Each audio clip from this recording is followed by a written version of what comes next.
So oops கான்செப்ட்ல main concept வந்து constructor. கன்ஸ்ட்ரக்டர்ன்றது என்னன்னா ஒரு special method are special function. So இந்த ஃபங்க்ஷன் வந்து நார்மல் ஃபங்க்ஷன் மாதிரி நீங்கள் டாட் ஆப்ரேட்டர் யூஸ் பண்ணி கால் பண்ண தேவை கிடையாது.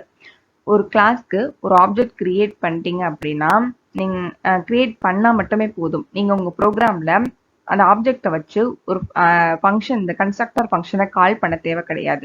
ஓகே, ஆட்டோமேட்டிக்காக என்ன பண்ணும் அப்படின்னா நீங்கள் ப்ரோக்ராம் கம்பைல் பண்ணும்போது கம்பைலர் அந்த ஆப்ஜெக்ட் கிரியேட் பண்ணும் பொழுது மெமரியில் அதுக்கு ஒரு ஸ்பேஸ் கிரியேட் பண்ணும்போதே கன்ஸ்ட்ரக்டரை கால் பண்ணி அந்த கன்ஸ்ட்ரக்டர் ஃபங்க்ஷனுக்குள்ள நம்ம கொடுத்துருக்க வேல்யூஸ் இன்புட் வேல்யூஸை எடுத்து இனிஷியலைஸ் பண்ணிக்கும். ஸோ இதுதான் வந்து இந்த constructor concept.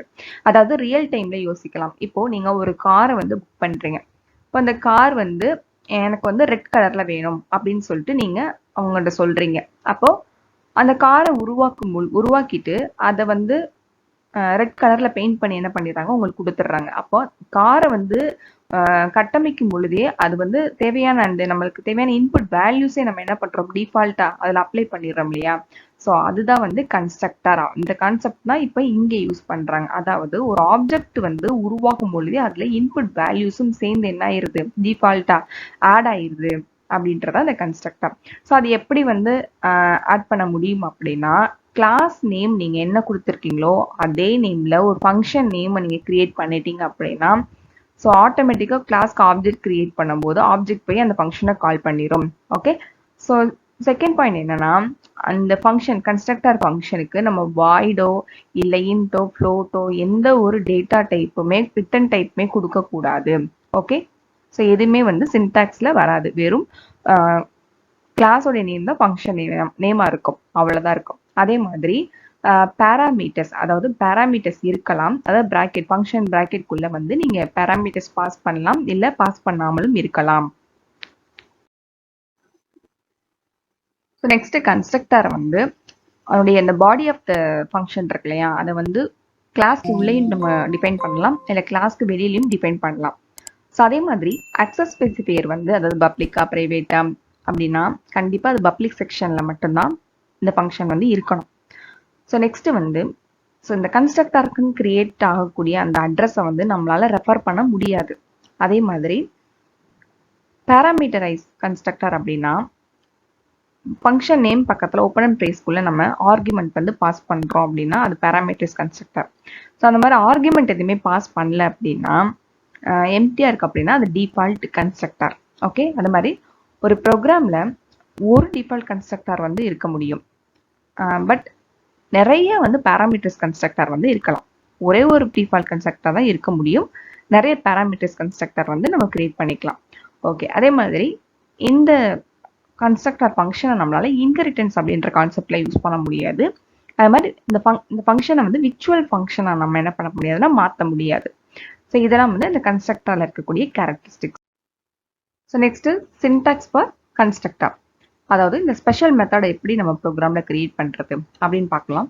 So class name இதை டிபெண்ட் பண்ணி தான் இந்த கன்ஸ்ட்ரக்டர் இருக்க பொழுது. அப்போ கிளாஸ் நேம் நம்மளுக்கு முக்கியம். இப்போ கிளாஸ் நேம் ஒரு நேம் கொடுக்குறீங்க.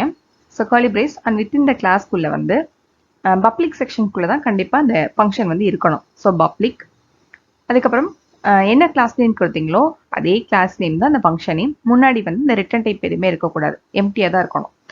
ப்ராக்கெட்குள்ளே வந்து பேராமீட்டர் பாஸ் பண்ணிக்கலாம், இல்லை அந்த ப்ராக்கெட்டை எம்டியாக விட்டுக்கலாம். அப்போ அது டிஃபால்ட் ஆகிடும். Okay, so within the body of the function so அதுக்குள்ளே நீங்கள் வேரியபிள் அதுக்கு வேல்யூ உங்களுக்கு டிஃபால்ட்டாக என்ன வேல்யூஸ் வேணுமோ அதை நீங்கள் ஸ்டோர் பண்ணிக்கலாம். இதுதான் வந்து கன்ஸ்ட்ரக்டருடைய சின்டாக்ஸ். ஸோ கன்ஸ்ட்ரக்டருடைய டைப்ஸ் பார்க்க போகிறோம். ஸோ 3 விதமான கன்ஸ்ட்ரக்டர் இருக்குது. ஸோ ஒன்று default, second parameterized and third வந்து copy constructor. So first default constructor அப்படின்னா என்ன? இப்போ ரியல் டைம் எக்ஸாம்பிள் ஒன்று சொல்கிறேன். இப்போ ஒரு ஷாப்புக்கு போய் ஒரு மார்க்கர் பென் வாங்குறீங்க. அந்த மார்க்கர் பென் வாங்குறதுக்கு நீங்கள் அந்த ஷாப் ஓனர்கிட்ட போயிட்டு எல்லாரும் வாங்கக்கூடிய ஒரு காமனான ஒரு மார்க்கர் கொடுங்க அப்படின்னு கேட்குறீங்க. அப்போ அவரும் தூக்கி ஒரு மார்க்கரை தூக்கி கொடுக்குறாரு உங்கள்கிட்ட, அதை வாங்கிட்டு நீங்கள் போயிடுறீங்க. ஸோ இதுதான் டிஃபால்ட் கன்ஸ்ட்ரக்டர். இந்த இடத்துல நீங்கள் உங்களுக்கு என்ன கலரில் மார்க்கர் வேணும், என்ன பிராண்டில் மார்க்கர் வேணும் எதுவுமே சொல்லலை, பொதுவாக கேட்குறீங்க. அது டிஃபால்ட் கன்ஸ்ட்ரக்டர். அப்போ அந்த ஆப்ஜெக்டை வந்து கால் பண்ணும்போது டிஃபால்ட்டாக அங்கே இன்புட் வேல்யூஸ் என்ன இருக்கோ அந்த வேல்யூஸ் வந்து உள்ள என்ன பண்ணிக்கும் ஸ்டோர் ஆகிடும். அதுதான் வந்து அதாவது இனிஷியலைஸ் பண்ணிக்கும். அதான் டிஃபால்ட் கன்ஸ்ட்ரக்டர். செகண்ட் வந்து பேராமீட்டரைஸ் கன்ஸ்ட்ரக்டர். ஸோ அதே மாதிரி மார்க்கர் வாங்க போறீங்க. ஸோ அப்போ வந்து ஷாப் ஓனர்கிட்ட நீங்க சொல்றீங்க, எனக்கு இப்போ எக்ஸாம்பிளா நட்ராஜ் அப்படின்ற அந்த பிராண்ட்ல இருக்கக்கூடிய நேம்ல இருக்கக்கூடிய மார்க்கர், ஆனா அந்த மார்க்கர் வந்து எனக்கு ரெட் கலர்ல வேணும் அப்படின்ட்டு நீங்க பர்டிகுலரா நீங்க கேட்குறீங்க. அப்ப இங்க 2 வேல்யூஸ் வந்து நீங்க ஆட் பண்றீங்க. அதுதான் வந்து பேராமீட்டரைஸ்ட். அதாவது நீங்க கால் பண்ணும் பொழுதே, அந்த ஃபங்க்ஷன் கால் ஆகும் பொழுதே அங்க இன்புட் உங்களுக்கு பர்டிகுலரா என்ன இன்புட் வேல்யூஸ் வேணுமோ அந்த வேல்யூஸை நீங்க ஆட் பண்ணிக்க முடியும். அதுதான் பேராமீட்டரைஸ் கன்ஸ்ட்ரக்டர். ஓகே. இப்போ தேர்ட் வந்து காப்பி கன்ஸ்ட்ரக்டர். இப்போ அதே மாதிரி மார்க்கர் வாங்க போறீங்க. இப்போ பழைய மார்க்கர் எழுதி முடிச்சு தீர்ந்து போச்சு இங்கு, அந்த மார்க்கரே தூக்கிட்டு போயிடுறீங்க. தூக்கிட்டு போயிட்டு எனக்கு இதே மாதிரி மார்க்கர் வேணும் அப்படின்னு சொல்லிட்டு கேட்குறீங்க. அப்போ என்ன மீனிங் அப்படின்னா அவரும் அதே மாதிரி மார்க்கர் கொடுத்துருவாரு. அப்ப இங்க கன்ஸ்ட்ரக்டர் அப்படின்னும் போது ஒரு ஆப்ஜெக்ட்ல இருக்கக்கூடிய இன்புட் வேல்யூஸை அப்படி தூக்கி இன்னொரு ஆப்ஜெக்ட்ல ஸ்டோர் பண்ணிக்கிறோம், அதாவது காப்பி பண்ணிக்கிறோம். ஸோ இதுதான் காப்பி கன்ஸ்ட்ரக்டருடைய ஒர்க்கு. ஸோ இந்த டிஃபால்ட் கன்ஸ்ட்ரக்டர்ன்றது எப்படி இருக்கும்? கிளாஸ் நேம் இருக்கும், ஓப்பன் அண்ட் க்ளோஸ் அந்த பிரேஸ்க்குள்ள எந்த ஒரு ஆர்குமெண்ட்டும் இருக்காது. Default constructor.